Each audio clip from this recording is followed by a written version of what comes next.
இன்றைய தினமலர் செய்திகள்.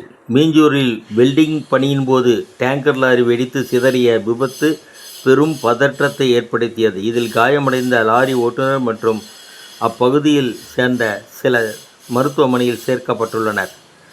சென்னையை அடுத்த படப்பையில் 26,60,00,000 ரூபாய் மதிப்பில் அமைக்கப்பட்ட மேம்பாலம் பயன்பாட்டிற்கு திறந்த 3 மாதங்களில் ஆங்காங்கே விரிசல் ஏற்பட்டும் பள்ளங்கள் விழுந்தும் சேதமடைந்துள்ளது சர்ச்சையை ஏற்படுத்தியுள்ளது. சென்னையில் தொடரும் வெடிகுண்டு மிரட்டல், திணறும் போலீசார். மகாராஷ்டிராவில் அமைச்சர் அமித்ஷா பேசுவதாக ஏமாற்றி வங்கி அதிகாரியிடம் 4 கோடி ரூபாய் அபேஸ். ஆப்கானிஸ்தானத்தை சேர்ந்த 13 வயது சிறுவன் விமான சக்கரத்தில் பதுங்கியபடியே டில்லிக்கு வந்துள்ள கொடுமை. அதிகாரிகளின் சோதனை சரியல்ல. வணக்கம்.